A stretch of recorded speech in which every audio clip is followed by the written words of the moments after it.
On this episode of GamerCast Radio, we're going to be talking about the new Timesplitters game, PS4 and YouTube, and more.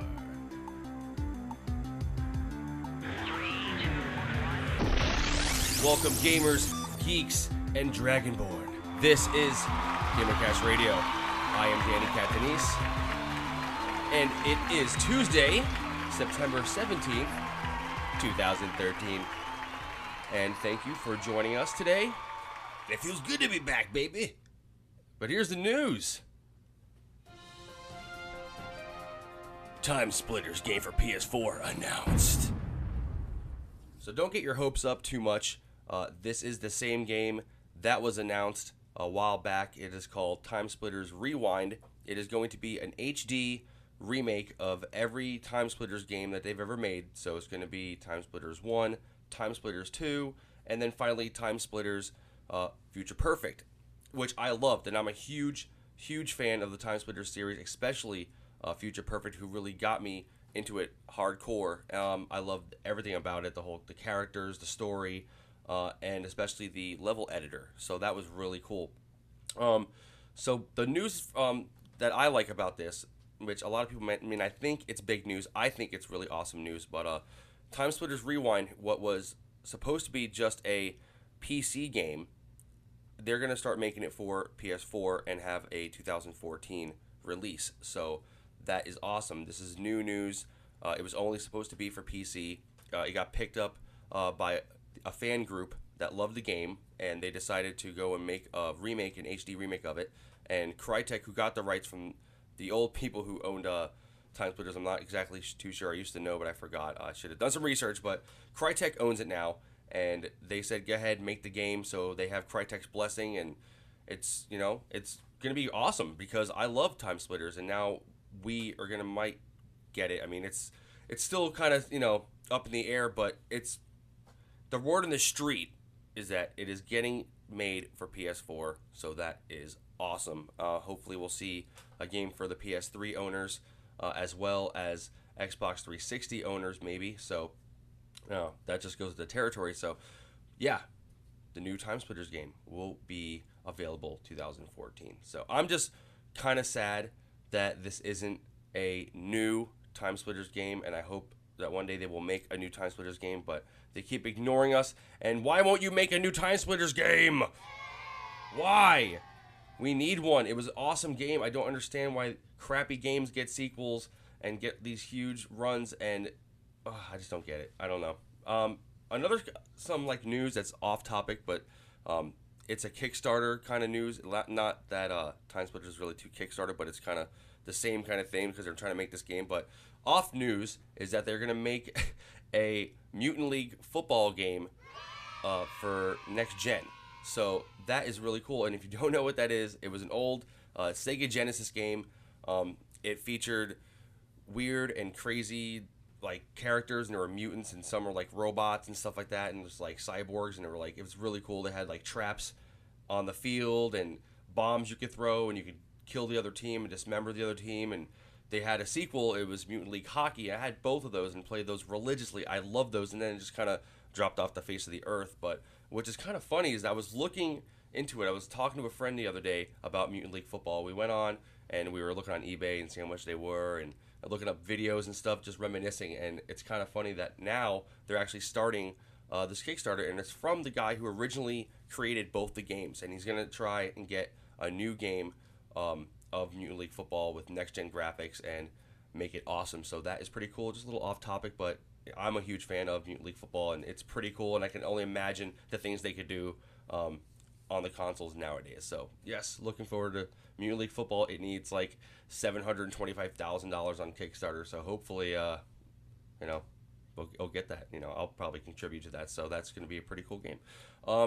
In other news, it's been released that Sony and PS4 are not going to work together with YouTube, and also your game sharing and your game capture. So that is really bad news, and I did not really see that coming. I really thought that we would be able to share our video through the share button, or once it's saved onto the PSN, you could then share it onto YouTube maybe, or something like that. But right now, it's making it seem like they have totally cut off ties with YouTube, which is ridiculous, and I don't understand why would they do that, because so many people are on YouTube now and are doing these commentary videos, and I even plan to stream from my PS4. I'm going to do an unboxing as soon as I get it.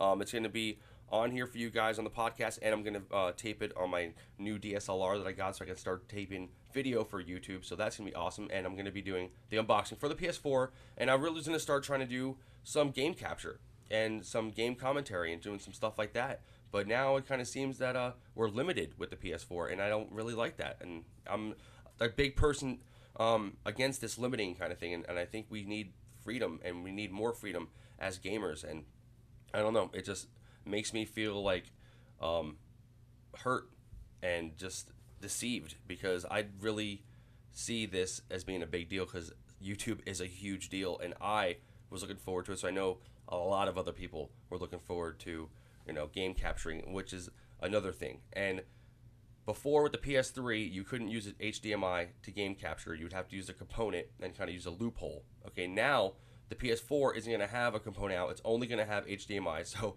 which is another thing. So, hey, if you don't have HDMI in your TV, which I didn't for a long time, I didn't have HDMI on my TV. I had an old plasma and a DLP, and neither of them had HDMI. So I was screwed, and I had to use component the whole time, and that was really bad.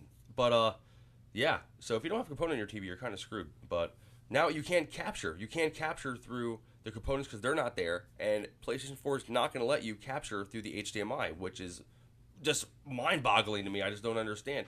I watched Mishima, and they were talking a little bit about how you could probably stream and share your PS4 to Twitch or Ustream, and then try to rip that and put it onto YouTube, which seems like a pain in the ass, and I don't know if I really want to go through that whole process just to get a video onto YouTube.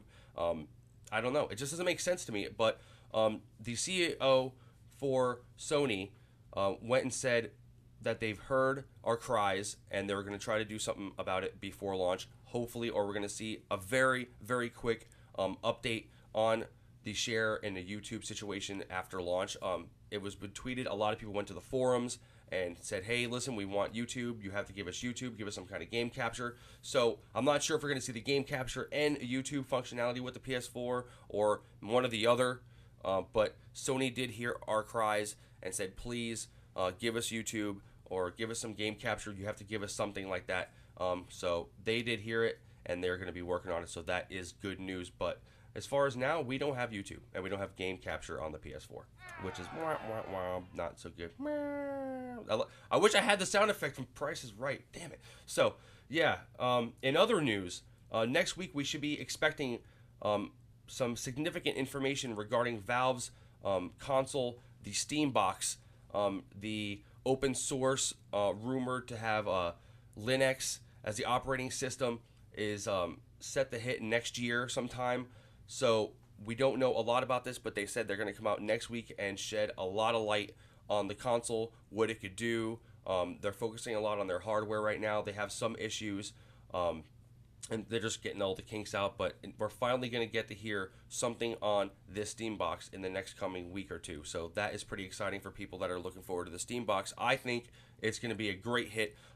Steam had a slow start at its first coming when it first hit the internet, but now it's really gained popularity. It's doing great. It's listening to feedback. It's listening to the gamers, the community, and Steam is an awesome, awesome service. If you don't have Steam, go check it out, do some research, and you'll probably end up using it. It's really, really cool if you're a PC gamer. So Steam, the Steam box. I mean, I can't wait to hear more things about this Steam box, and it's going to be a home run. I can just already tell. So, yeah.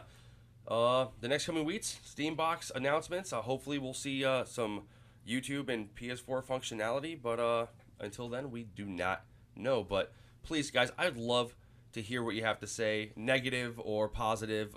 Leave a comment. Tell me what you think about the game capturing in the YouTube with PS4. Let me get a comment about the new Steambox. Are you anticipating it? Are you looking forward to it? And let me know what you think about the new Timesplitters Rewind HD collection. Are you excited for it to come to PS4? Do you wish it just stayed on PC? Leave a comment. Let me know what you guys think. And while you're at it, hit that thumbs up. Give me a like. Share my videos if you think they're cool enough. And if you're on Spreaker listening to me, hit the like and follow my station. So All right, guys, I'm Danny Catanese. This was GamerCast Radio, and I will see you guys next time.